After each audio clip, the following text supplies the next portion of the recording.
항체 치료제가 이달 안에 대량 생산될 전망입니다.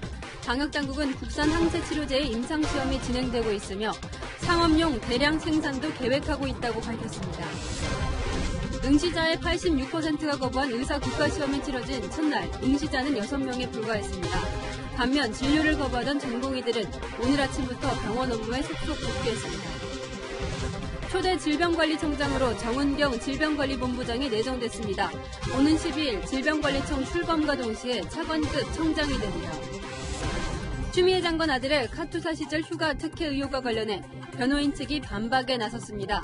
카투사 휴가는 미군 규정에 따른다며 특혜는 없었다고 주장했습니다. 하지만 국방부는 카투사도 육군 규정을 따라야 한다고 반박했습니다. 자세히 따져봅니다. 정부가 내년 7월부터 2022년까지 수도권 공공택지에 6만 가구를 사전 청약으로 공급하기로 했습니다. 핵심 지역으로 꼽혔던 과천 정부청사와 태릉골프장, 용산 캠프킴은 모두 빠졌습니다. 현무암의 특성상 물이 고이지 않던 한라산 백록담에 물이 가득 찼습니다. 태풍이 지나가며 뿌린 폭우 때문인데 진귀한 풍경을 보기 위해 등산객들의 발길이 이어지고 있습니다.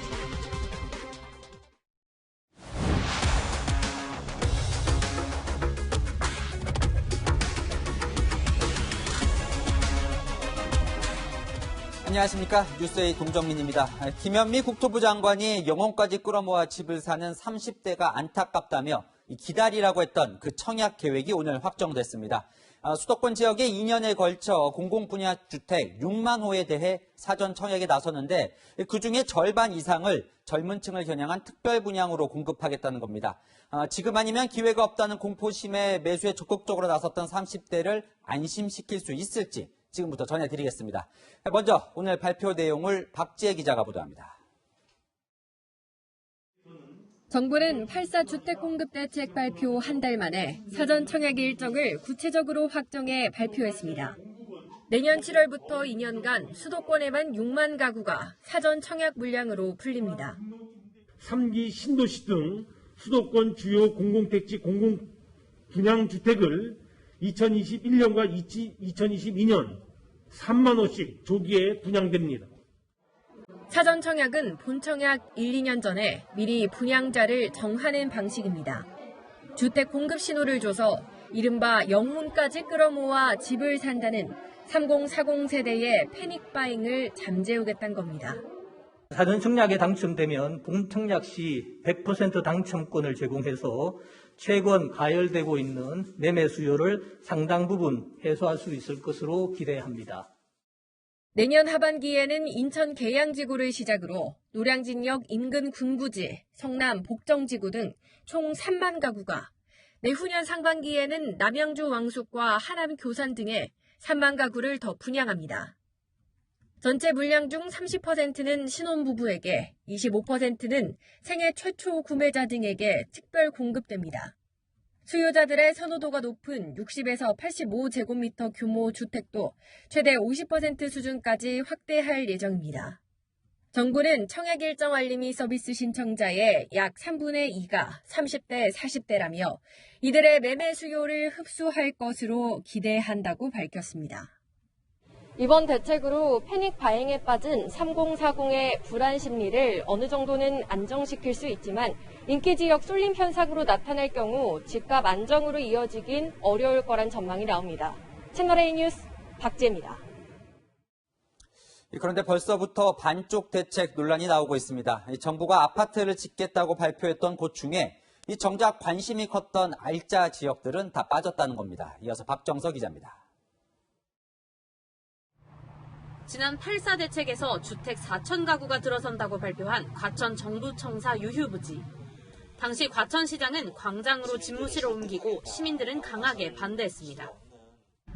정부 발표가 난 지 한 달이 지난 지금도 과천시장을 포함한 시 공무원들은 이곳 야외 천막에서 업무를 보며 주택 공급 계획을 철회해달라고 요구하고 있습니다. 오늘 발표한 사전 청약 대상지에선 일단 제외됐지만 반발은 여전합니다. 이곳에 아파트 4천 세대를 짓겠다고 하니 시민들은 이거와 관계없이 전면 철회 운동을 펼칠 걸로 예상됩니다.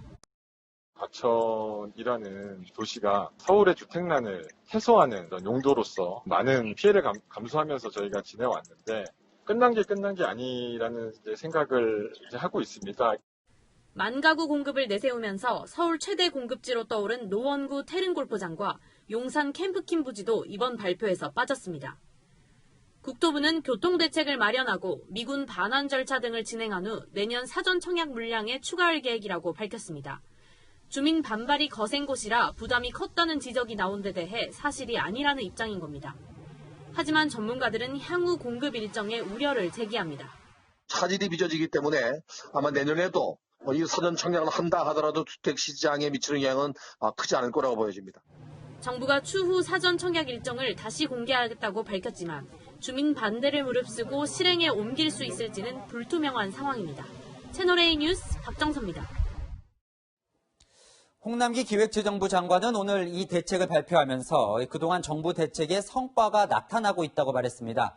그러면서 그동안 많이 올랐던 아파트들을 콕 집어 이 가격이 떨어졌다고 했는데요. 저희가 그 콕 집은 아파트 실거래가를 살펴보니 이 내린 곳보다 오른 곳이 더 많았습니다. 이 보고 싶은 통계만 봤다는 지적이 나옵니다. 황규락 기자입니다. 정부는 8.4부동산 정책의 성과가 이제 나타나고 있다고 강조했습니다. 과열 양상을 보이던 서울 수도권의 매수 심리가 8월 들어 관망세로 돌아서며 진정되는 분위기입니다. 서울 아파트값이 떨어진 사례도 구체적으로 나열했습니다. 서울 서초 반포자이나 마포레미안 프루지오 등을 예로 들며 각각 1억에서 4억 원가량 가격이 하락했다고 밝혔습니다. 확인해보니 실제 해당 가격에 거래된 매물이 있기는 했습니다. 하지만 급매물로 나오는 등 극히 일부 사례에 불과했습니다. 반포자이의 경우 전용 면적 84제곱미터 기준으로 지난달 28억 원의 신고가를 경신했고 마포레미안 프루지오도 지난 한 달 사이 1,000에서 4천만 원이 올랐습니다. 하나 특수하게 거래된 거지 절대로 안정하고는 영도 없어요. 내려가진 않아요. 내려서 팔려면 안 팔아요. 이런 것들은 가족 간의 거래든가 뭐가 있는 거지 실질적으로 거래는 그렇게 나오질 않아요. 저 정부에서 너무 현실감이 없는 것 같아요. 코로나19 이후 저금리가 지속되는 가운데 임대차 3법 등 규제에 따른 전세난이 가중되면서 전세 가격 상승세도 멈추지 않고 있습니다. 전세가 오르면 집값이 내리기는 어렵습니다. 그런 측면에서 서울 집값은 내린다기보다는 상승폭이 좀 둔화되고 있고 하락 전환할 가능성은 높지 않다고 봅니다. 이번에 발표한 사전 청약 물량도 5, 6년 뒤에나 입주가 가능해 대기 수요가 전세 시장으로 몰릴 경우 부동산 시장은 더 불안해질 수 있다는 우려도 나옵니다. 채널A 뉴스 홍규락입니다. 지금부터는 추미애 법무부 장관 아들과 관련한 의혹들을 차례로 짚어보겠습니다. 이 추 장관 측이 사안마다 내놓는 해명이 오히려 꼬리를 물고 의혹으로 번지는 형국입니다. 휴가 관련 논란부터 살펴보겠습니다. 추 장관 아들의 변호사는 이 아들이 소속됐던 주한미군지원단, 그러니까 카투사는 미군 규정을 적용받기 때문에 지금까지 제기된 각종 특혜 의혹은 문제가 안 된다고 해명을 했습니다. 국방부의 설명은 달랐습니다. 이민찬 기자입니다. 추미애 장관 아들 변호사는 아들 서모 씨처럼 카투사의 경우 주한미군의 규정을 우선 적용받는다고 주장했습니다. 부상을 당했거나 병을 앓고 있을 때 최대 30일간의 청원 휴가를 받을 수 있다고 규정돼 19일간의 병가가 문제되지 않는다는 겁니다. 한국군 규정은 관계없는 거죠. 그래서 실제로 우선 적용되는 규정이 주한미 육군 규정이 따로 있습니다. 이게 우선 적용된다고 있어요. 1차 병가가 끝나면 부대로 복귀해 다시 병가 허가를 받으라는 조항도 미군 규정에는 없다고 강조했습니다. 부대장이 승인을 한 만큼 병가 중 구주로 병가 연장을 요청한 게 규정 위반이 아니라는 설명입니다. 하지만 군의 말은 다릅니다. 카투사의 외출 외박은 주한미 육군 규정을 적용하지만 휴가는 육군 규정을 적용받는다는 겁니다. 주한미 육군 규정에도 카투사의 휴가는 한국 육군참모총장의 책임사항이라고 적혀 있습니다. 육군 규정에 따르면 휴가 중 휴가를 연장할 수 있는 경우는 천재지변이나 교통두절 등이 발생했을 때로 제한하고 있습니다. 또 10일 이상 병가를 갈 때 군병원 요양심의 의결서를 첨부하도록 하고 있는데 추 장관 아들 측은 카투사여서 요양심의 대상이 아니라고 주장했습니다. 채널A 뉴스 이민찬입니다. 또 다른 의혹은 이 추 장관 아들을 카투사라면 누구나 선호하는 이 서울 용산 부대로 배치해달라는 청탁이 있었다는 거죠. 이 의혹을 제기한 당시 한국군 책임자는 저희 채널A와의 통화에서 청탁은 사실이라는 주장을 굽히지 않았습니다. 그가 말하는 전후 사정을 이은우 기자가 보도합니다. 추미애 법무부 장관 아들 서모 씨에 대한 자대 배치 청탁이 있었다고 지목된 시점은 지난 2017년.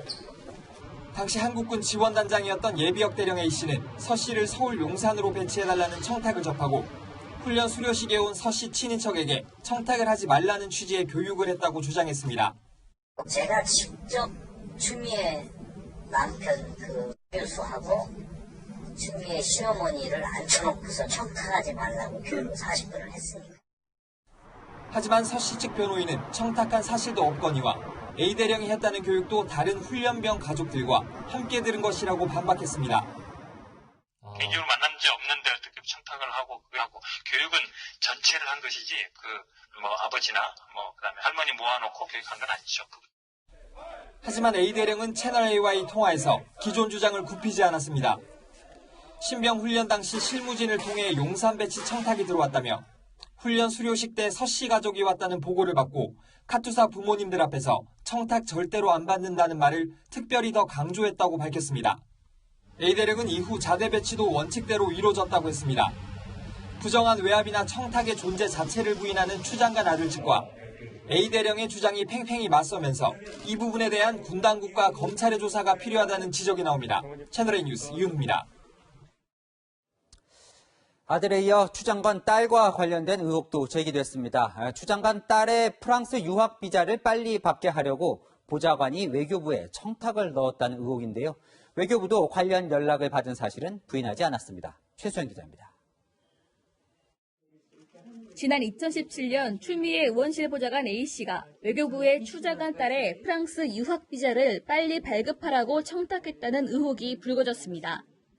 추 장관은 당시 민주당 대표였습니다. 관련 의혹에 대해 외교부가 처음으로 입장을 밝혔습니다. 파악 중이기 때문에 지금 현재로서 말씀드릴 사항은 없고 국회에 파견된 외교부 협력관에게 추 장관 보좌관이 청탁했다는 의혹에 대해선 아는 바 없다며 선을 그었습니다. 국회 파견 직원에 대해서는 아는 바는 없는 것 같고요. 주볼 소속 관련 사항도 지금 파악하고 있는데 쉽진 않은 것 같습니다. 외교부는 자체 조사에서 본부에서 국회 업무를 담당하는 직원이 추 장관 보좌관으로부터 관련 전화를 받은 것으로 파악한 것으로 전해졌습니다. 외교부는 또 이 직원이 비자 발급과 관련한 안내만 했을 뿐 추가 조치는 없었던 걸로 파악하고 있습니다. 추 장관 측 변호인은 비자 발급은 청탁으로 이루어질 수 없는 사안이라고 해명했습니다. 채널A 뉴스 최수연입니다. 오늘 저희가 보도해드린 추 장관 관련 의혹만 모두 3가지죠. 이 대부분의 의혹들은 검찰 수사가 속도를 내야 밝힐 수 있는데요. 검찰이 수사 인력을 충원했습니다. 최주현 기자입니다. 추미애 법무부 장관 아들 서모 씨의 휴가 미복귀 의혹을 수사 중인 검찰이 최근 수사팀에 검사를 충원했습니다. 야당 고발로 수사를 시작한 지 8개월 만입니다. 이 사건을 수사하다 지난달 서울중앙지검으로 발령난 부부장급 검사 1명과 서울 동부지검 형사부 소속 검사 1명을 파견하면서 수사팀 검사를 모두 3명으로 늘린 겁니다. 지지부진했던 수사가 정치권에서 논란이 커지자 뒤따라간다는 지적이 나옵니다. 검찰이 지금 당장 수사를 하세요. 법무부 장관은 수사를 받은 사람이 아니죠. 지휘권 발동을 하세요. 추 장관은 비판 여론이 거세지자 아들 의혹 관련 수사 보고를 일절 받지 않아 왔고 앞으로도 그럴 것이라고 밝혔습니다. 수사팀은 휴가 사용 과정부터 원점에서 재검토할 걸로 보입니다.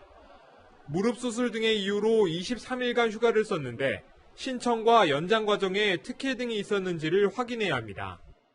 서 씨를 평창 동계올림픽 통역병으로 보내달라는 청탁이 있었는지, 청탁 주체가 추 장관이 당대표로 있었던 민주당 관계자였는지도 규명해야 합니다. 검찰 조서 누락 정황도 따져봐야 합니다. 서 씨 소속 부대 A대위가 휴가 처리 과정에서 추 장관의 전 보좌관과 통화했다고 진술한 내용이 조서에 담기지 않았다는 의혹이 제기됐기 때문입니다. 검찰 수사팀은 A대위 등을 다시 불러 조사하기로 했지만 중립적인 특임검사에게 수사를 맡겨야 한다는 목소리도 나오고 있습니다. 채널A 뉴스 최주현입니다. 의혹이 해소가 되기도 전에 연일 새로운 의혹이 나오면서 계속 의혹이 쌓이기만 하는 형국입니다. 이 추 장관 아들 관련 의혹을 외교안보 국제부 정한희 기자와 최대한 팩트 확인을 해보겠습니다. 자, 정 기자, 일단 추 장관 아들이 소속됐던 카투사는 미군입니까? 한국군입니까? 네, 미군 부대에서 근무하지만 엄연히 한국군입니다. 근무 시간에는 미군 지휘 통제를 받지만 그 밖에 병력 관리와 모든 행정 처리는 우리 육군 제도를 따릅니다. 실제로 1950년에 창설 당시에는 한미연합군사령부 소속이었는데요. 1999년에는 육군본부 직할 부대로 바뀌었습니다. 지금부터 좀 따져볼게요. 자, 추 장관 아들이 휴가를 갔던 2017년, 그 당시 기록이 이제 남아있지가 않아서 논란인데, 이 추 장관 아들 측은 그러니까 1년만 보관을 해도 된다. 즉 2018년까지만 보관을 했으면 되는 거니까 지금 없는 게 문제가 안 된다. 이런 입장이잖아요. 맞습니까? 네, 그렇습니다. 카투사 서류 보관 기간은 1년이기 때문에 자료가 없는 것 문제될 거 아니다. 이런 입장입니다. 추 장관 아들 측은 이런 근거로 미 육군 규정을 제시했는데요. 이 근거를 보면요. 네, 미 육군 지휘관을 그 대상으로 명시를 했습니다. 그러니까 바로 휴가 기록과 일지를 미군 부대에서 1년 동안 보관을 해야 하는 것이지 이게 이런 근거 서류를 한국군이 1년만 보관하고 폐기해도 된다는 얘기는 아닙니다. 국방부 역시 이 카투사 휴가 서류 보존 기간은 5년이라고 밝혔습니다. 이게 이제 한국군에서 5년 동안 보관을 하는 게 맞는 거다 이 얘기인데 네. 지금 이제 3년 전의 서류니까 이게 지금 남아 있어야 되는 거죠. 그런데 지금 이게 없다는 거죠? 그렇습니다. 2016년 12월부터 지난해까지 20일 동안 휴가를 갔던 카투사 병사는 추 장관 아들을 포함해서 딱 5명입니다. 그런데 2017년 휴가를 간 서 씨와 또 다른 병사 이렇게 2명만 의료 기록이 없습니다. 2018년과 2019년 휴가를 간 다른 병사 3명의 의료 기록은 증빙 서류가 보관이 되어 있습니다. 변호인 주장대로라면은 1년만 보관을 하고 이제 폐기를 한다는 건데 2년 전에 휴가를 간 병사의 그 자료는 왜 남아있는 건지 의문이 들 수밖에 없습니다. 자, 이 변호인 측은 또 이 서류는 보관이 된 게 없지만 이 네. 지역대장이 구두 명령을 내린 적은 있기 때문에 그건 문제가 되지 않는다. 이런 입장을 밝히고 있는데 이건 맞습니까? 네, 이거는 먼저 이 추 장관 아들 측 변호인의 이야기를 들어보도록 하겠습니다. 군대 명령이라는 건 사실은 구두 명령이 우선입니다. 군대 전출을 할 때도 뭐 돌격 앞으로 하면 그걸 서류를 하진 않잖아요. 명령이라는 거는 부대장이 승인해주면 그걸로 종결되는 거예요. 네, 하지만 이 주장 역시 의문이 남습니다. 이 군의 경우에는 이 구두 명령으로 먼저 처리할 수는 있습니다. 하지만 이 육군 규정에는 허가 후에 즉시 휴가 명령을 정정해서 발령을 하게 돼 있고 또 진단서 같은 근거도 분명하게 남기게 돼 있습니다. 그런데 이게 지금 없는 겁니다. 카투사 전직 지역대장의 이야기도 들어보겠습니다. 말도 안 되는 얘기고요. 휴가 조치를 하더라도 반드시 상급부대에 보고를 하게 되어 있습니다. 지역대장까지는 이 사건이 없습니다. 병가나 정규가 같은 경우는 그 지역대장이 건들 수가 없는 거죠. 단본부에서 승인이 나야 되니까요. 네, 그러니까 변호인이 앞서 언급했던 이 지역대장이 휴가 관련해서 구두 명령을 내렸다고 했는데 그 권한이 지역대장에게는 없다는 주장입니다. 그러니까 즉 이 휴가 결정권자인 한국군 지원 단장까지 사전 보고는 물론 사후 결재까지 이루어졌어야 했다는 주장인데요. 그런데 앞뒤가 모두 없다는 거죠. 이 모든 건 앞으로 이 검찰 수사를 통해서 사실관계가 명확하게 밝혀져야 할 부분입니다. 네, 지금까지 정한희 기자와 살펴봤습니다. 7조 원대 2차 긴급재난지원금 누구에게 어떻게 지급되는지 조금 더 자세한 내용이 나왔습니다. 선별지급이라고 해서 본인이 직접 소득을 증명해야 하나 걱정하신 분도 있을 겁니다. 정부가 그런 과정 없이 특정 대상에게 일괄 지급하겠다고 말했습니다. 예를 들어 영업을 중단해야 했던 소상공인들이 해당되겠죠. 강은하 기자입니다. 더불어민주당과 정부가 소상공인 자영업자뿐 아니라 학습지 교사 같은 특수 형태 근로자에게 별도 증빙 절차 없이 2차 긴급 재난지원금을 일괄 지급하는 방안을 검토 중입니다. 지원 대상자가 매출 하락이나 소득 감소 자료를 제출하지 않더라도 정부가 갖고 있는 행정 자료로 신속하게 대상을 선별해 지급하겠다는 겁니다. 작년 매출액 기준에서 얼마 이하의 분들은 사실상 사전 심사 없이 또는 최소한의 요건만 확인하고 많은 분들한테 드리는 방법으로 지금 짜고 있습니다. 민주당 관계자는 추석 전 지급을 하려면 매출 소득 감소를 구분하기에 시간이 촉박하다고 말했습니다. 다만 소상공인, 자영업자의 경우 업종에 따라 지원 여부가 결정되며 지원 금액도 차등을 둘 것으로 보입니다.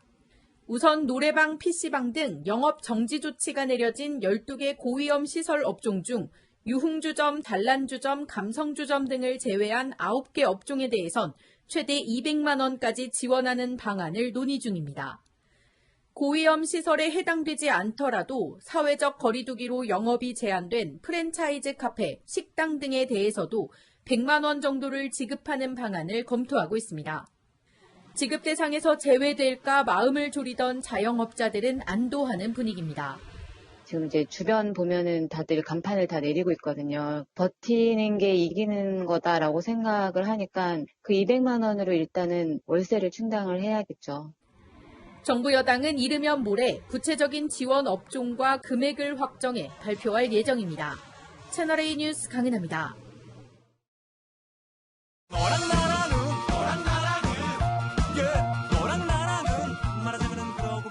요랑야랑 시작합니다. 정첩 이동은 기자 나와 있습니다. 첫 번째 주제 보겠습니다. 네. 어제 이낙연 민주당 대표의 감성연설 소개해드렸는데 오늘은 주호영 국민의힘 원내대표 이 숫자 연설이네요. 네, 주호영 원내대표의 국회 교섭단체 대표 연설에서 유독 숫자가 많이 나왔습니다.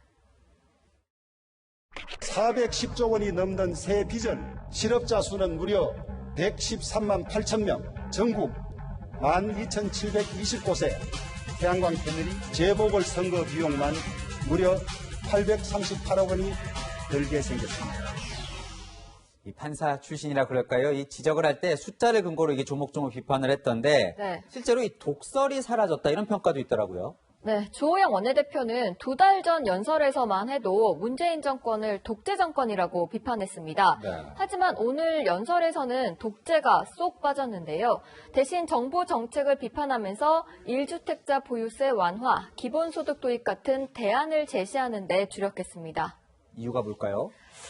당명도 바꾸고 개천절 집회와 확실히 선을 긋는 등 최근의 중도 행보와 무관치 않다는 해석이 나옵니다. 그래서일까요? 어제 이낙연 대표가 이제 협치를 하자고 손을 내밀었는데 네. 이 주호영 원내대표도 이 손을 흔쾌히 잡았다면서요? 그렇습니다. 주호영 원내대표는 지금은 협치가 요구되는 시간이라고 화답했습니다. 주 원내대표의 특별감찰관 임명과 북한인권재단 이사 추천 요구에 민주당도 가능성을 열어뒀습니다.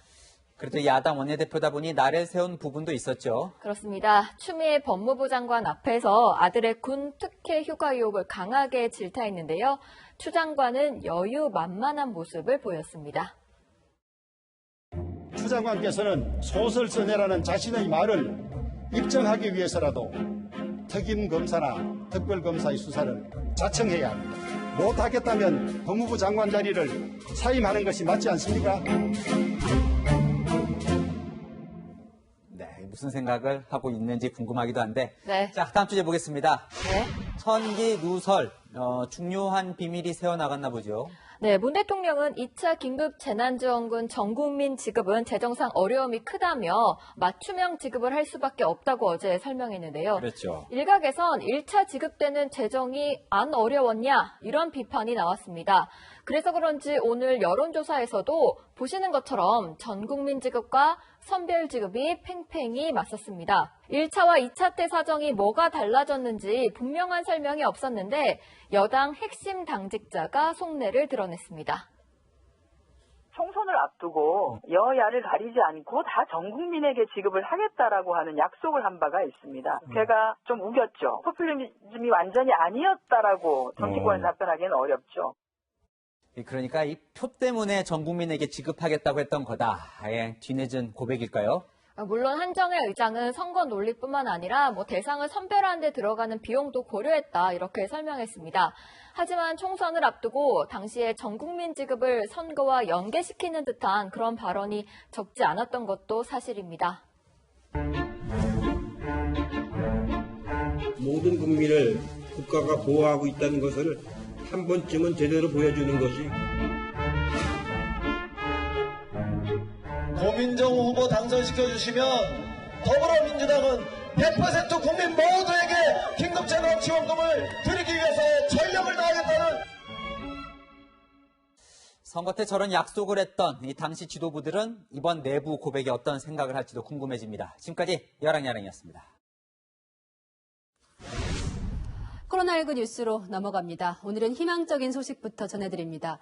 신규 확진자는 열흘째 100명대를 유지하고 있는데 방역당국이 이달 중에 항체 치료제를 대량 생산할 계획이라고 발표했습니다. 김단비 기자입니다.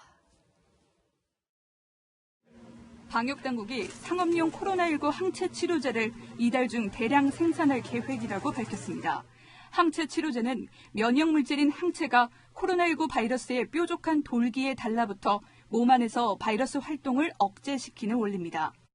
대량 생산된 항체 치료제는 임상시험에 사용될 예정인데 임상 결과에 따라 상용화 시기가 빨라질 가능성이 있습니다. 방역당국은 건강한 성인을 대상으로 한 임상시험 일상에 대한 결과는 현재 분석 중에 있고 추가 임상시험을 위한 코로나19 경증 환자를 모집하고 있다고 덧붙였습니다. 임상시험 계획 2, 3상을 심사 중이며 9월 중에는 상업용 항체 치료제 대량 생산을 계획하고 있습니다. 완치자의 혈액을 이용해 만든 혈장 치료제도 다음 달 임상 2상에 들어갈 계획입니다. 코로나19 국산 치료제 개발이 속도를 내는 가운데 신규 확진자는 계속해서 100명대를 유지하고 있습니다. 코로나19 신규 확진자는 전날보다 136명 늘었습니다. 엿새째 100명대를 유지하고 있지만 지역별로 새로운 집단 감염이 발생하고 있는 상황입니다.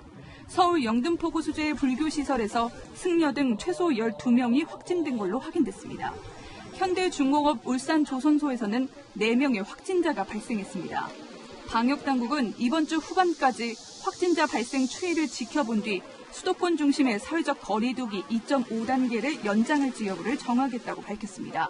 채널A 뉴스 김단비입니다. 네, 방금 전 전해드린 소식까지 그동안 코로나19 관련 각종 사안을 질병관리본부가 관리하고 전해줬습니다. 나흘 후 질병관리청으로 승격되고 초대청장은 정은경 본부장입니다. 정 본부장은 별도의 입장 발표는 하지 않았고 오늘도 묵묵하게 현장을 지켰습니다. 안보겸 기자입니다. 문재인 대통령은 초대 질병관리청장에 정은경 질병관리본부장을 발탁했습니다. 의사 출신인 정 본부장은 문재인 정부 출범 이후 최초의 여성 질병관리본부장에 임명됐습니다. 코로나19 사태 이후에는 코로나 전사로 불리며 중앙방역대책본부를 진두 지휘하고 있습니다. 지난 2월 감염병 위기경보가 최고 단계인 심각으로 격상되자 머리 감을 시간도 없다며 머리를 잘라 화제가 되기도 했습니다. 방역대책본부의 직원들이 업무의 부담이 크기는 하지만 잘 견디고 잘 진행하고 있다. 그 정도 답변 드리겠습니다. 질병관리청은 국가감염병 총괄기구로 기존의 질병관리본부를 승격한 기구입니다. 문 대통령은 우리 감염병 대응체계에서 획기적 진전이라며 독립성과 전문성이 대폭 강화된 기구로 거듭나게 됐다고 평가했습니다. 정 본부장은 오는 12일 질병관리청 출범과 동시에 차관급 초대청장으로 활동하게 됩니다. 채널A 뉴스 안보겸입니다.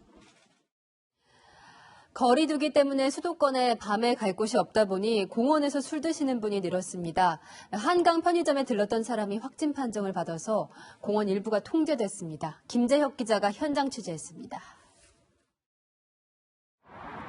뚝섬 한강공원에 있는 편의점입니다.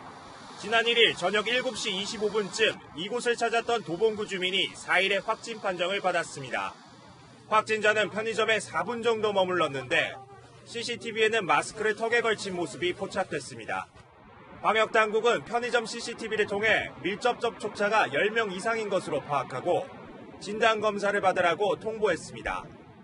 그런데 확진자가 편의점을 나온 뒤에도 1시간 정도 한강변에 머문 것으로 확인돼 접촉자가 더 늘어날 가능성도 있습니다. 수도권에서 사회적 거리두기 2.5단계가 유지되면서 별다른 규제가 없는 한강공원에 젊은 층들이 몰리는 상황.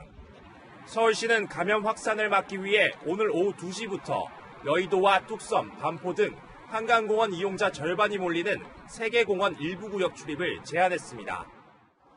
시민들이 돗자리를 펼 수 있는 잔디밭과 모여 앉아 담소를 나누는 벤치가 있는 밀집 구역이 통제된 겁니다. 이쪽에 금지선이 있습니다. 금지선 안쪽으로 들어가시면 안 됩니다.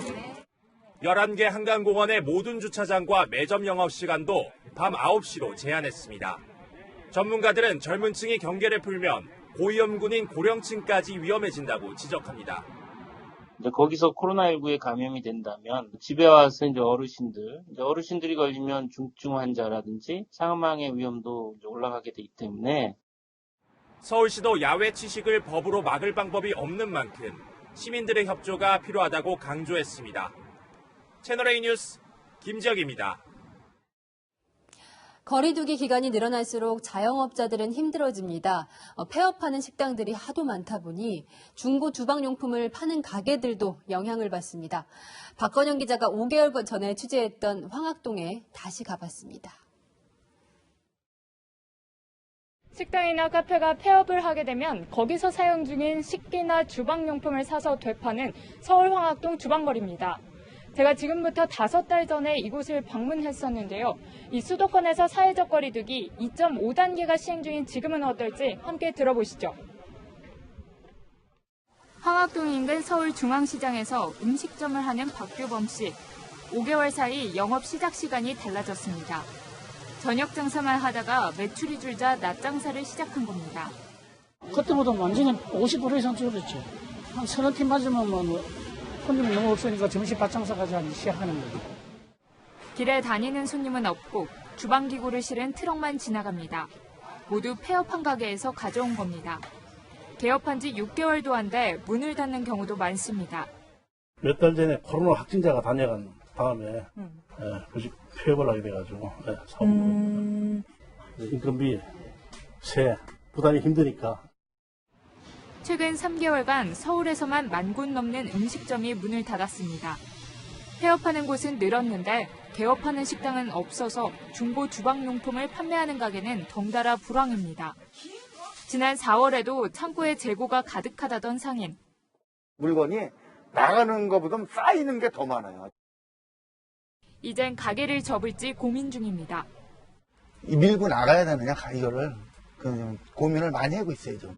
오픈을 해야지만이 들어오는 물건을 수요하면서 판매가 되는데 그게 없다시피 해요. 가게 뒤편 골목으로 나와보면 이처럼 냉장고와 싱크대가 높게 쌓여있는 걸 볼 수 있는데요. 이 창고가 가득 찬 상태여서 길에 세워둔 겁니다. 물건 사러 갈 때도 참 착잡합니다. 저도 언제 또 그런 일을 겪어야 될지 모르니까. 밀린 임대료 때문에 주방용품을 팔지 못하는 식당도 있습니다. 점주들이 세를 못 내고 하니까 물건을 못 빼가게 하니까 폐업을 하지만은 그 물건들을 저희한테 들어오지도 않아요. 코로나19로 인한 경기 불황은 자영업 생태계마저 무너뜨리고 있습니다. 채널A 뉴스 박건영입니다. 이번엔 코로나19 후유증 문제 짚어보겠습니다.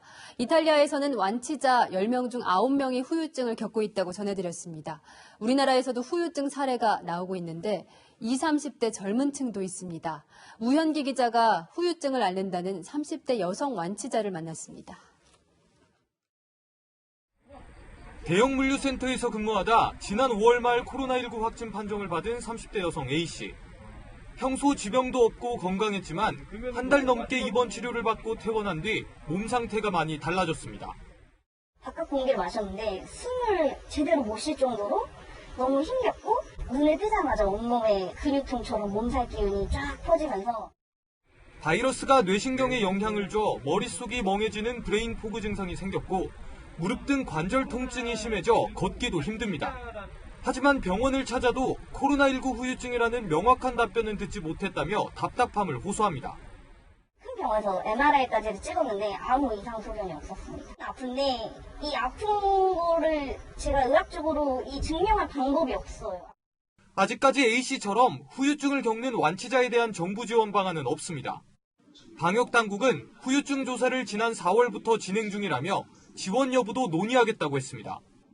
지금 30명 정도를 대상으로 해서 혈액을 확보하는 등 3개월마다 면역학적인 분석을 하고 지원에 대해서는 일단 연구 결과를 토대로 좀 더 내부적으로 검토와 논의를 해보겠습니다.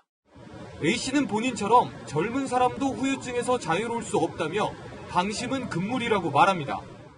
저도 아직 30대 초반이기도 하고 이게 만약에 걸린다고 해도 뭐 빨리 회복하겠지, 낫겠지 이렇게만 생각을 했었는데 절대 젊다고 방심하지 않고 항상 조심하셨으면 좋겠어요. 채널A 뉴스 우현기입니다. 정부의 의료 정책에 반대하며 병원을 떠난 전공의들이 오늘 오전부터 속속 업무에 복귀했습니다. 공교롭게도 오늘은 후배인 의대 본과 4학년생들의 의사 국가시험이 시작되는 날이었는데 대부분 시험을 거부하고 딱 6명만 시험장을 찾았습니다. 제가 직접 취재했습니다.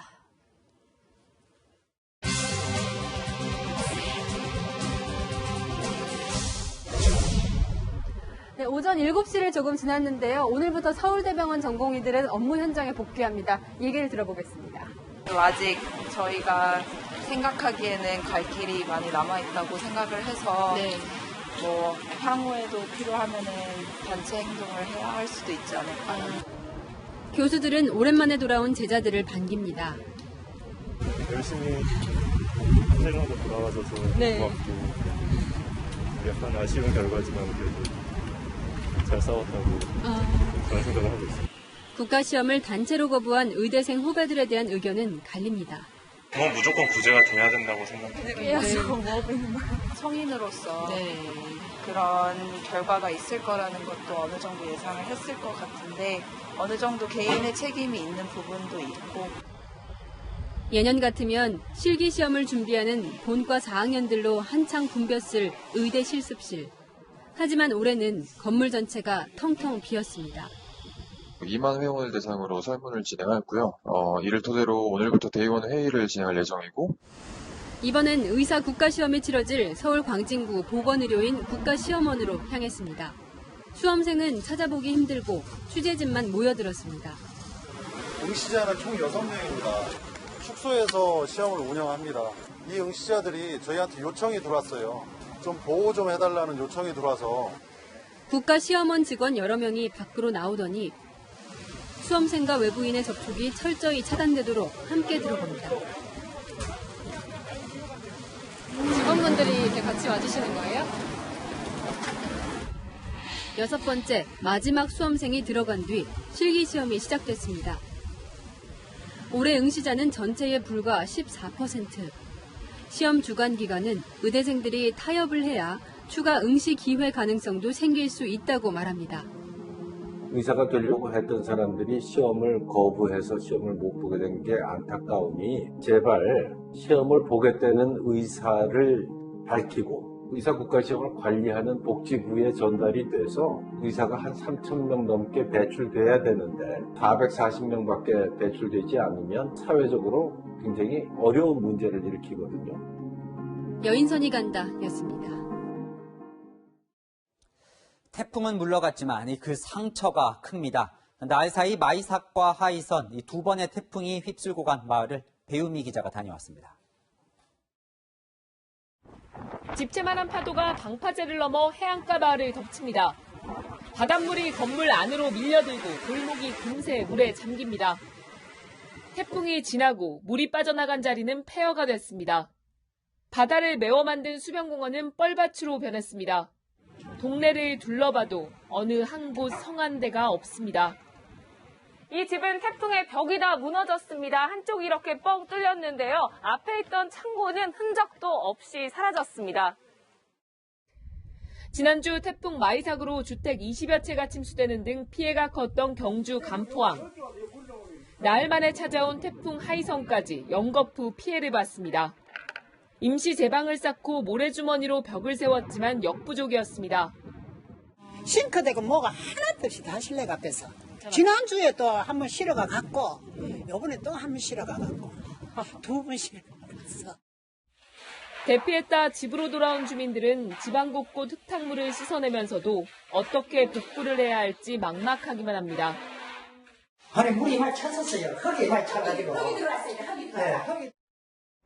연이은 태풍에 복구 작업이 얼마나 걸릴지 기약이 없습니다. 이게 복구가 되려면 최소 한 달 이상은 소요가 된대. 한 번 피해를 입은 거에도 참담하지만 다시 재차 똑같은 게 과정이 되니까 뭐 아이언 시대가 그냥 아무 말이 안 나오죠. 정부는 태풍 피해가 큰 지역들의 추석 전까지 특별 재난지역 선포를 서두른다는 방침. 한순간에 삶의 터전을 잃은 주민들의 한숨은 깊어만 가고 있습니다. 채널A 뉴스 배윤입니다.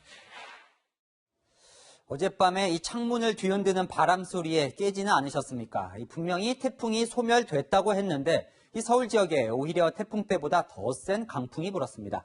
이 태풍이 지나가더라도 안심하시면 안 된다고 합니다. 이민준 기자입니다. 오늘 새벽 설악산에는 초속 40.2m의 태풍급 강풍이 불었습니다. 10호 태풍 하이선이 가장 위력을 발휘했던 어제 경북 포항 구룡포의 초속 42.3m와 비슷합니다. 서울에선 태풍 소멸 전보다 바람이 더 셌습니다. 태풍 소멸에 안심했던 사람들은 종잡을 수 없는 날씨에 또 한 번 놀랐습니다. 원인은 바로 힘이 세진 찬 공기였습니다. 우리나라로 오는 태풍은 보통 동쪽으로 이동합니다. 더운 북태평양 고기압의 세력이 강해 태풍을 당기는 겁니다. 이럴 경우 태풍이 지나가면 평소 날씨로 돌아갑니다. 하지만 이번 하이선처럼 서쪽에 버틴 찬 공기가 강하면 태풍이 밀려 올라가게 됩니다. 지난밤 강풍은 서쪽에 힘이 센 찬 공기가 태풍이 지나가면서 남긴 더운 공기와 충돌하며 발생한 겁니다. 위로 가려는 더운 공기와 아래로 향한 찬 공기가 맹렬하게 자리를 바꾸는 과정에서 강풍이 발생했습니다. 영하 12도 이하의 차고 건조한 공기가 유입되면서 대기 불안정이 강해져 전국적으로 돌풍과 함께 천둥, 번개를 동반한 요란한 비가 내릴 것으로 예상이 됩니다. 올해 한두 개의 태풍이 더 올 수도 있어 태풍 후 강풍에도 대비가 필요합니다. 채널A 뉴스 이민준입니다. 그런데 이렇게 지긋지긋한 태풍 덕분에 아름다워진 곳이 있습니다. 한라산 정상의 백록담인데요. 늘 말라있는 백록담이 물로 가득 찼습니다. 공국진 기자가 보기 힘든 비경을 전해드립니다. 푸른 하늘 아래 한라산 백록담이 거대한 호수로 변했습니다. 햇볕에 반사되는 쪽빛 물결이 반짝거립니다. 풍경을 담으려 등산객들은 연신 카메라 셔터를 눌러댑니다. 할아버님이 로또 맞은 거라고 그냥 되게 사진 같은 풍경이었어요. 너무 좋았고 물이 차 있는 걸 볼 수가 잘 없다고 하더라고요. 정말 그 만수된 백록담 보고 나니까 굉장히 아름다웠고요. 거의 1시간 정도 계속 둘러보게 됐었어요. 지난주 태풍 마이삭과 하이선이 한라산에 1000mm가 넘는 비를 뿌리면서 백록담이 오랜만에 만수위를 이룬 겁니다. 물이 거의 없어 바닥이 드러나는 평상시와 달리 만수위인 백록담은 한라산이 선사하는 또 하나의 비경입니다. 지하수가 유입되면서 평균 수심 200m가 넘는 백두산 천지와 달리 백록담은 빗물 말고는 공급되는 게 없습니다. 한라산은 그냥 터진 화구가 그대로 있는 거예요. 그러니까 이게 깊지 않아요. 터진 다음에 함모를 했어. 아주 깊다 보니까 그 주변에서 지하수들이 다 흘러올 수 있잖아요. 한라산 관리사무소 측은 이번 주까지는 백록담 만수위를 볼 수 있을 것으로 보고 있습니다. 백록담 바닥 안반이 물을 가두지 못해 고인 빗물이 빠지고 있다는 설명입니다. 500mm 이상의 한 며칠 계속 내려야죠. 한꺼번에 일시에 빠지는 게 아니고요. 천천히 빠져요. 채널A 뉴스 공진입니다.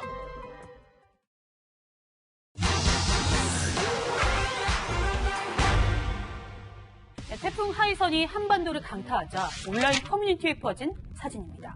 창밖에 폭우가 내리는데 유리창에 낙지나 문어로 보이는 게 달라붙어 있습니다. 누리꾼들은 이 사진이 부산에서 찍혔고 문어가 아파트 창문까지 날아올 정도로 이 태풍 위력의 셌음을 보여준다는 반응인데 정말 그런지 따져봤습니다. 먼저 구글 이미지 검색에서 이 사진의 출처를 찾아봤는데요. 2018년 6월에도 똑같은 사진이 존재했습니다. 당시 중국 누리꾼들이 칭다오에서 비바람이 불자 하늘에서 문어가 떨어졌다면서 사진을 퍼날랐는데요. 외신과 국내 언론에도 중국에서 해산물이 날릴 정도로 태풍 위력이 굉장했다고 보도했습니다.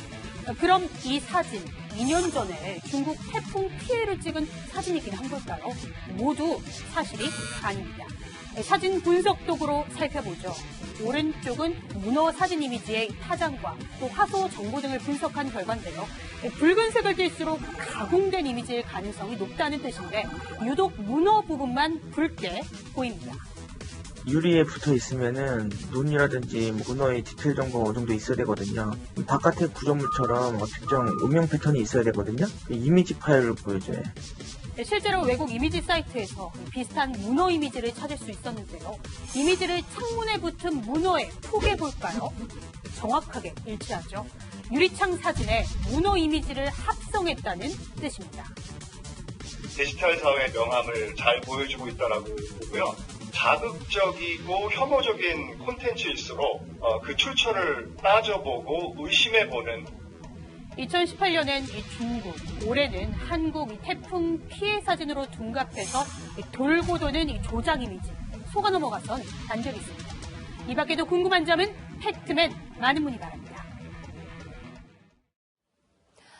다음 뉴스입니다. 미국 캘리포니아 산불이 서울 면적의 14배까지 집어삼켰습니다. 불길이 잡힐 뻔했는데 철없는 부부가 파티에서 터뜨린 폭죽 때문에 다시 번졌습니다. 현장에서 윤수민 특파원이 보도합니다. 나무 사이로 시뻘건 불길이 치솟습니다. 주민들은 불길을 뚫고 산불 현장에서 탈출합니다. Just keep going. Just keep going. Just keep going. Oh my God, we made it, we made it. All right. I think if we had stayed just 10 minutes more, we might not have been so lucky. And it was actually per her instruction that we drove through that fire. 지난달 15일부터 캘리포니아주 전역에서 일어난 산불 900여 건으로 서울 면적의 14배가 잿더미로 변했습니다. 다소 잡혀가던 불길은 지난 5일 출산을 앞둔 예비 부모의 어처구니 없는 실수로 다시 번졌습니다. 최근 미국에선 병원에서 받은 아기의 성별 확인서를 지인들과 함께 확인하는 파티를 여는 예비 부부들이 있는데 성별에 따라 파란색과 분홍색 연기가 나오는 폭죽을 터뜨립니다. 그런데 불꽃을 터뜨린 불씨가 재앙의 원인이 된 겁니다. 2017년에도 애리조나에서 이런 파티를 벌이다 대형 화재가 발생했습니다. 급격한 상승 기류를 타고 하늘로 올라간 재와 연기, 연소물질로 만들어진 버섯구름 모양의 화재운도 포착됐습니다. 비를 뿌리지 않고 번개를 다시 내리치는 화재운은 다시 산불을 발생시킬 수 있습니다. It just exploded and came up to almost where it's at now. And it just, the intensity of the heat is just crazy. 소방당국은 산불 진화를 위해 500여 명의 소방관과 헬기 4대를 투입했지만 현재 진화율은 5% 수준으로 어려움을 겪고 있습니다. 미국 캘리포니아에서 채널A 뉴스 윤수민입니다. 철없는 파티가 또 있습니다. 전 세계가 코로나19 2차 대유행으로 씨름하고 있는데 중국이 사실상 탈코로나19를 자축하는 파티를 연 겁니다. 유주은 기자가 보도합니다. 중국 코로나19 유공자들이 탄 차량이 경찰의 호위를 받으며天安门 광장 앞을 지납니다. 이어 베이징 인민대회당에서 열린 코로나19 표창대회. 박수갈채를 받으며 등장한 시진핑 주석이 작심한 듯 중국이 코로나 전쟁의 승자라고 강조합니다. 在过去的8个多月时间里，我们党进行了一场惊心动魄的抗疫大战。 중국의 정은경 본부장으로 불리는 중난산 중국 공정원 원사에게 공화국 훈장을 수여하며 사실상 코로나19 종식을 자축했습니다. 코로나19 극복은 공산주의, 사회주의 체제의 승리라며 서방 세계의 중국 책임론 주장에 선을 그었습니다. 시 주석은 중국의 코로나19 대응이 공개적이고 투명했다며 세계 많은 나라에 정보를 제공했다고 주장했습니다. 중국은 한 달 가까이 해외 유입을 제외하고는 본토에서 코로나19 신규 확진자가 나오지 않았다고 주장하고 있습니다. 하지만 중국의 통계를 그대로 믿기 어렵다는 주장도 나옵니다. 실제 중국에서 한국으로 입국한 사람 중에 일부 확진자가 나왔습니다. 8월 16일 이후 총 5명의 중국으로부터의 입국자 중에 양성자가 있고 이 중에 내국인이 2명, 중국인이 3명입니다. 이들 모두 무증상 감염자로 확인됐는데 중국은 무증상 감염자를 확진자로 분류하지 않고 있습니다. 채널A 뉴스 유주은입니다. 대선을 앞둔 트럼프 대통령은 북한 김정은과 점점 더 거리를 두고 있습니다. 김정은의 친서를 러브레터라고 표현했던 게 풍자였다고 뒤늦게 말하기도 합니다. 왜 그런지 정다은 기자가 분석했습니다. 1차 북미 정상회담을 앞두고 태평양을 건너온 김정은 북한 국무위원장의 친서를 받아들고 활짝 웃는 트럼프 대통령. 이후에도 김 위원장의 친서를 언급하며 믿음을 드러냈습니다. And then we fell in love. He wrote me beautiful letters.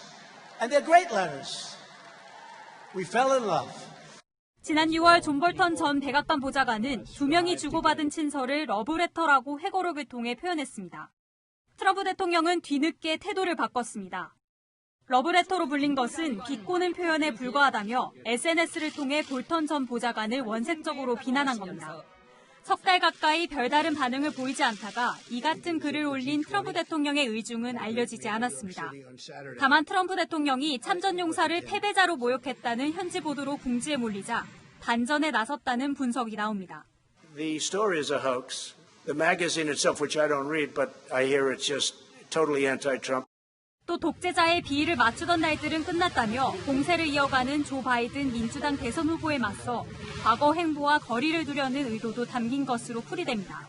이런 가운데 워터게이트 사건 특종 보도를 했던 밥 우드워드는 다음 달 새로 출간하는 책에서 트럼프 대통령과 김 위원장이 주고받은 25통의 친서 내용도 공개할 예정입니다. 채널A 뉴스 정다은입니다. 해외에서도 코로나19 때문에 화상 수업이 흔한 장면이 됐습니다. 남미 에콰도르에서 화상 수업을 받던 학생의 집에 강도가 들이닥친 모습이 고스란히 생중계됐습니다. 안타깝게도 병마와 싸우던 교수가 화상 수업 도중에 쓰러져 숨지기도 했습니다. 황아람 기자가 보도합니다. 학생 24명이 참가한 화상 수업이 진행되고 있는 화면입니다. 갑자기 학생 한 명이 벌떡 일어납니다. 그 뒤로 복면을 쓴 강도 4인조가 들이닥칩니다. 깜짝 놀란 학생들이 다급하게 화면 앞에서 외칩니다. Es por los Chasquis y Cervantes. ¿Alguien tiene el número del papá o de la mamá? 범인들이 노트북을 훔치려고 화면을 닫으면서 고스란히 생중계되던 범행 모습은 사라집니다. 하지만 현금과 귀중품 등과 함께 훔쳐간 학생의 휴대전화로 강도들의 범행은 꼬리가 잡혔습니다. 위치 추적을 통해 신변을 확보한 겁니다. 한편 아르헨티나에서는 확진 판정을 받은 대학 교수가 학생 40여 명에게 화상 수업을 하던 중 쓰러져 숨져 학교 측과 제자들의 애도가 이어지고 있습니다. 지난 7월부터 사람과 인생을 주제로 팟캐스트 방송을 진행하고 있는 미셸 오바마 전 영부인. 다음 달 결혼 28주년을 앞두고 남편 오바마 전 대통령에 대해 솔직한 소회를 털어놓습니다. There were times that I wanted to push Barack out of the window. If that breaks a marriage, then Barack and I have been broken off and on. 결혼 생활의 비결로 인내를 꼽은 겁니다. 대통령 임기 8년 동안 남편 못지않은 대중적 인기를 누린 미셸 오바마는 백악관에서 나온 뒤에도 출판과 강연 등을 통해 대중과 소통하고 있습니다. 채널A 뉴스 황아람입니다.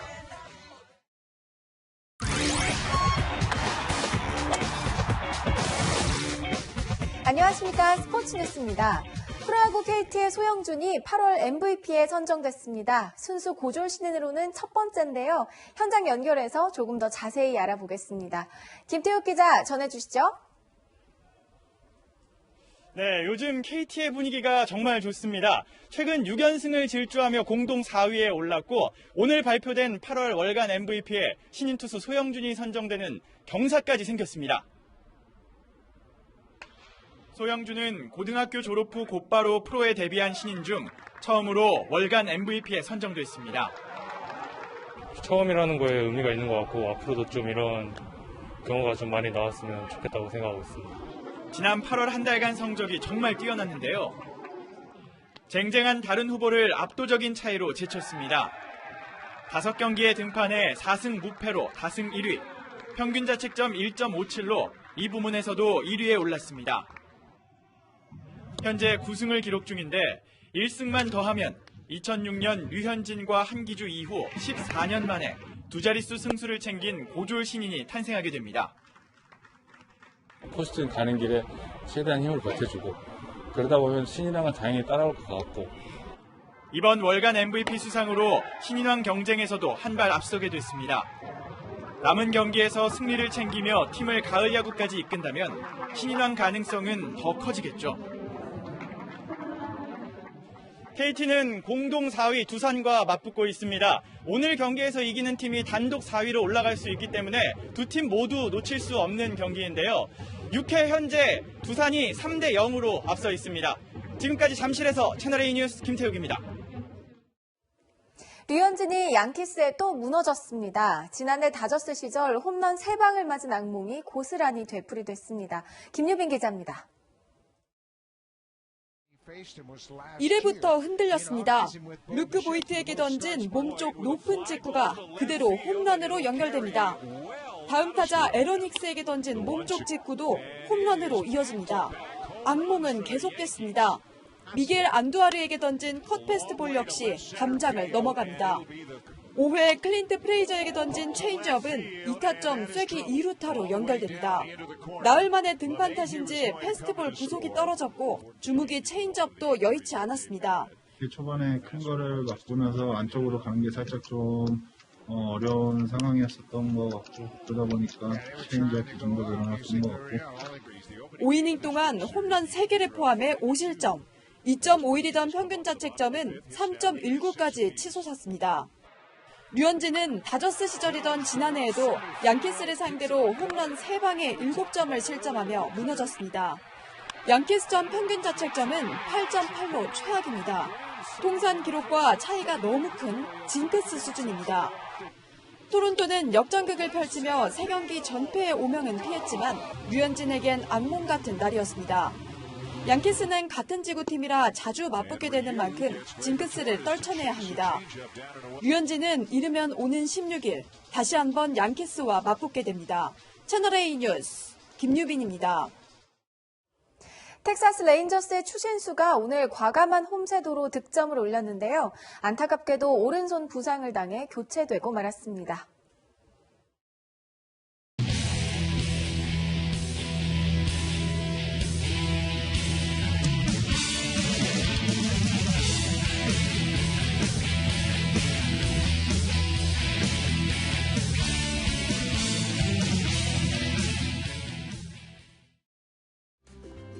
언제 태풍이 왔냐는 듯 파란 하늘과 가을 햇살이 유독 반가운 날이었습니다. 내일도 화창한 날이 이어지면 좋을 텐데요. 아쉽게도 우산이 필요한 날씨입니다. 내일 새벽 무렵 서울 등 서쪽 지역부터 비가 시작돼서 오전에는 전국 대부분 지역으로 확대되고요. 동해안과 제주를 제외한 내륙 지역에는 5에서 50mm의 비가 예상되고 있습니다. 우리나라 상공에 차고 건조한 공기가 지면의 따뜻한 공기와 만나 대기가 불안정한데요. 지역에 따라서 천둥, 번개가 칠 수도 있겠습니다. 내일 비가 내리면서 대기질은 대부분 깨끗할 텐데요. 부산과 울산, 제주 지역은 국외 미세먼지가 유입돼서 미세먼지 농도가 나쁨 수준 예상되고 있습니다. 내일 한낮에는 서울이 25도에 머물겠고 광주 27도, 대구는 30도 등으로 영남 지역은 낮더위가 나타나겠습니다. 금요일부터 휴일까지는 영동 지방에 계속해서 비 소식이 들어있고요. 다음 주로 갈수록 가을은 점점 더 깊어지겠습니다. 날씨였습니다. 이것도 풍선 효과일까요? 2.5단계 거리두기로 9시에 식당 문들이 닫자 한강에서 술을 마시는 사람들이 이렇게 늘었습니다. 아무리 야외라지만 위험할 수 있다는 것 몰랐을까요? 결국 오늘부터 한강공원 3곳이 출입 통제됐습니다. 술자리를 좀 줄여달라고 했는데 밤늦게 음주운전 사고도 오히려 더 늘고 있습니다. 도로 위에서 승용차가 고개 운전을 하듯 빙글빙글 돌고 있습니다. 만취 운전자가 시내버스와 추돌한 뒤의 모습인데요. 음주 사고가 이렇게 늘어나는 게 단속이 줄어서라는데요. 그래서 오늘 납술하신 분들 단속도 벌어졌습니다. 이 선진국 시민들이 단속 없다고 슬쩍 풀어져서야 되겠습니까? 내일도 뉴스입니다.